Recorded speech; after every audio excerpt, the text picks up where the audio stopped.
America से गिला करते हैं। अमेरिका से किस चीज का गिला करें, वो तो आज भी खड़े होकर बात करने का मौका दे रहे हैं। हम तो आज भी पाकिस्तान से इसलिए नहीं जा सकते कि वहां हम बात नहीं कर सकते।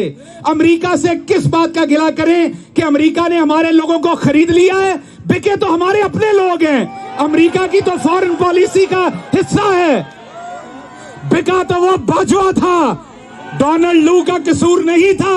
डोनाल्ड लू को यह सब कुछ बताने वाला बाजवा था।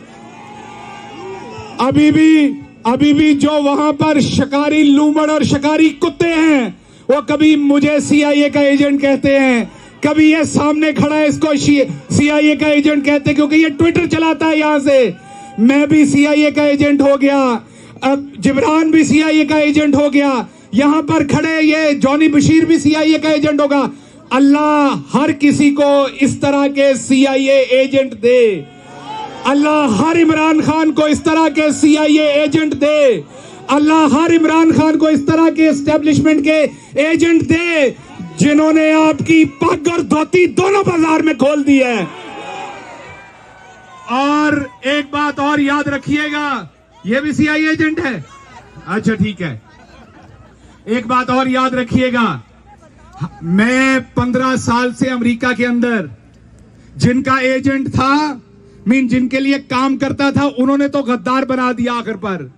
कसूर यह था कि मैं इमरान खान के साथ खड़ा था।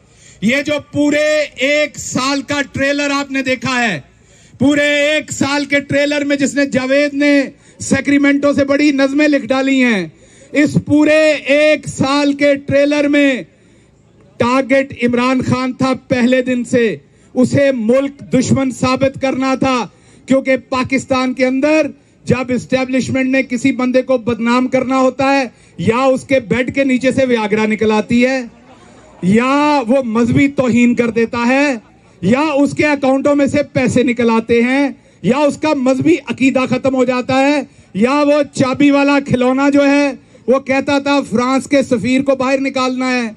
अब वही फ्रांस का सफीर भी पाकिस्तान में है, चाबी वाला खिलौना भी पाकिस्तान में है, और पेट्रोल भी 331 रुपए का हो गया है। तो ये एस्टेब्लिशमेंट का पुराना धंधा है। मसला एक है, जब मैं छोटा था तो मुझे पुलिस वालों पे तरस आया करता था, ये सोच के कि वो 24 घंटे में 18 घंटे ड्यूटी करते हैं। अपने दिल से पूछिएगा, उसके बावजूद क्या हम पुलिस की इज्जत करते हैं? पिछले 30-40 साल से करते हैं? नहीं करते। Being a professor of management, मुझे इस बात का पता है कि अगर आप पैसे आपको अपनी नौकरी से मिल रहे हो, लेकिन रिस्पेक्ट और ऑनर ना मिल रहा हो, तो आपकी मोटिवेशन नहीं होती उस नौकरी के अंदर। तो पुलिस वालों का सबसे बड़ा प्रॉब्लम यह कि वो 18 घंटे ड्यूटी करते हैं और उनको कोई इज्जत नहीं करता। ये उनके लिए सबसे बड़ा डिमोटिवेटिंग फैक्टर था। अब हमारी इस्टेब्लिशमेंट के लिए रौला ये बना है कि जो कुछ उन्होंने कर छोड़ा है, अब लोग उनकी भी इज्जत नहीं कर रहे। आप भी अब आदत बनाइए इज्जत के बगैर नौकरी करने की। आपको भी अब लोग पुलिस की तरह देखना शुरू हो गए हैं।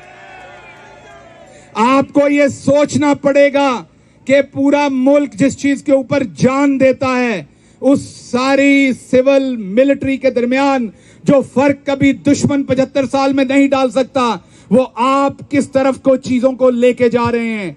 आपको सोचना पड़ेगा, कल नहीं तो आज सोचना पड़ेगा। हमें गद्दार कह देने से मामले हल नहीं हो जाने। अरशद शरीफ की कब्र से तो आज भी फूल कम नहीं हो रहे। अरशद शरीफ के लिए तो आज भी आंखों से आंसू खुश्क नहीं हो रहे। अरशद शरीफ तो इस कौम की रहती दुनिया तक इस कौम की यादों के अंदर रहेगा। अरशद शरीफ तो आज भी इस कौम का हीरो है, लेकिन उसके मारने वालों से कोई पूछे कि आपने अपनी इज्जत के साथ क्या किया है, आपने मुल्क की इज्जत के साथ क्या किया है। इमरान रियाज को आपने 150 दिनों से बंद रखा हुआ है, उसकी आवाज तो आज भी गूंजती है। उसका हम आवाज कोई शहबाज गिल है, कोई और आपको साबिर शाकिर नजर आएगा, कोई समी इब्राहिम नजर आएगा, कोई मोहित पीरजादा नजर आएगा, और कुछ नहीं तो अब सिटीजन जर्नलिज्म शुरू हो गया है। लोग अपनी अपनी बात कर रहे हैं। क्या आप आवाजें बंद कर देंगे? अगर गटर से बू आए तो ढक्कन देने से मामला खत्म नहीं होता। उस गटर के अंदर जो कुत्ता मरा होता है उसको निकालना होता है। तो आपको कुत्ता निकालना पड़ेगा, और कुत्ता है करप्शन। पाकिस्तान के अंदर एलीट सोसाइटी की करप्शन है। वहां पर एलीट का जो सिस्टम है उसने पूरे सिस्टम को जकड़ा हुआ है। वो सिस्टम जो है आपकी ब्यूरोक्रेसी में भी मौजूद है, वो आपकी मिलिट्री एस्टेब्लिशमेंट में मौजूद है, वो आपकी अदलिया के अंदर भी मौजूद है, वकला में भी, बिजनेसमैनों में के अंदर भी, वो आपके हर वॉक्स ऑफ लाइफ के अंदर एलीट का वो कैप्चर्ड सिस्टम जो है वो मौजूद है, जो सबसे मिलके मिडिल क्लास को और आम आदमी को गिरा रहा है। इमरान खान का कसूर क्या था, मुझे ये बताइए। इमरान खान का कसूर ये था कि वो समुंदर पार पाकिस्तानियों को पाकिस्तान का सबसे बड़ा एसेट समझते थे। इमरान खान का कसूर यह था कि उसने सोनी धरती प्रोग्राम शुरू किया था, उसने राष्ट्र अकाउंट शुरू किया था, इमरान खान ने आपको वोट का हक दिया था, इमरान खान हर चीज में आपको शामिल करना चाहता था। और दूसरी तरफ क्या कहा जाता है, ख्वाजा आसिफ क्या कहता है दूसरी तरफ, कि ये लोग अपने वालिदैन की मैयतें दफनाने आते हैं और जाते हुए प्रॉपर्टी बेच के ले जाते हैं। हालांकि मुझे समझ नहीं, ख्वाजा साहब की अपनी सारी औलाद बाहर रहती है। एक दिन तो मरना ना खाजे तुमने, ख्वाजे डड्डू, एक दिन तो मरोगे। अल्लाह तुम्हें जिंदगी दे, लेकिन जब भी मरोगे, मैंने भी मरना है, जब भी मरोगे आपकी बेटियां भी बाहर रह जाती हैं, वो भी आपको ऐसे ही दफनाने जाएंगी जैसे ओवरसीज पाकिस्तानी जाते हैं, और आपकी भी प्रॉपर्टी ऐसे ही बेच के बाहर लेके आएंगी पैसे वो। तो ये लोग ओवरसीज पाकिस्तानियों के खिलाफ जुबान इसलिए इस्तेमाल करते हैं कि ओवरसीज पाकिस्तानी जो हैं वो आवाज रखते हैं, उनको शऊर है, उन्होंने एक डेमोक्रेटिक सिस्टम देखा हुआ है। यहां किसी के बेडरूम में से व्याग्रा की गोलियां निकालने से उसकी हुब्बल वतनी के ऊपर शक नहीं किया जा सकता। यहां किसी शख्स के बैंक के अंदर से जाली तरीके से पैसे डाल के निकाल लेने से उसके ऊपर शक नहीं किया जा सकता। आखिरी बात मैं ये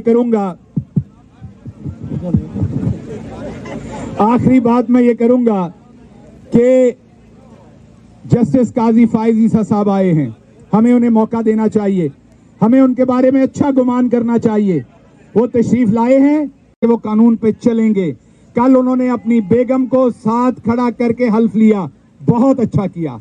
उनकी वो जीवन साथी हैं, सारी जिंदगी वो इकट्ठे चले हैं, उनकी इस कामयाबी में उनका बराबर का हाथ है, बहुत अच्छा किया। लेकिन मैं तवक्को करता हूं कि जिस तरह उन्होंने औरतों को इज्जत देने का आगाज किया है, अब वो अगली इज्जत मोहतरमा यास्मीन राशिद साहबा को देंगे, अब वो अगली इज्जत खतीजा शाह को देंगे, अब वो अगली इज्जत आलिया हमजा को देंगे, अब वो अगली इज्जत जो है वो 27 खवातीन जो जेलों में सड़ रही हैं आवाज बुलंद करने पे, अब वो इज्जत उनको देंगे। उसके बाद बात यहीं पर खत्म नहीं होगी। ये आज जो लिबरल गमाश्ते उनके इज्जत देने के कलाबे मिला रहे हैं, अगर कल को इमरान खान अपनी बीवी को इज्जत देगा तो ये उस पर भी खुश होंगे। इमरान खान के पास भी हक है अपनी बीवी को इज्जत देने का, जैसे किसी और के पास हक है। तो इसलिए अमेरिका में मैं यही कहूंगा कि अमेरिका का कसूर तो हम निकालते हैं, और कसूर है भी, बहुत हद तक कसूर है, और उसकी यहाँ आवाज भी उठाई जाती है। इंटरसेप्ट ने स्टोरी भी की है। अमेरिका को अब अदराक भी है, और इनकी अपनी नेशनल पॉलिसी के जारी बात है, इंटरेस्ट भी होंगे। आप सबको पता है कि मैं यहाँ फारा का रजिस्टर्ड एजेंट हूँ, मतलब कि मैं इमरान खान का एजेंट हूँ यहाँ पर। उसकी वजह से मेरी सर्टन जिम्मेदारियां हैं, सर्टन बातें कर सकता हूँ, सर्टन नहीं कर सकता। इसलिए जो दूसरे अकाबरीन ने बातें की हैं, मैं यही कहूंगा कि हमने खुल के बात की है इमरान खान साहब के लिए, और सबने ये बात कहा है कि यहाँ पे रूल ऑफ लॉ होना चाहिए, डेमोक्रेसी होनी चाहिए, फ्रीडम ऑफ स्पीच पाकिस्तान के अंदर होनी चाहिए। अमेरिका इराक में यही अचीव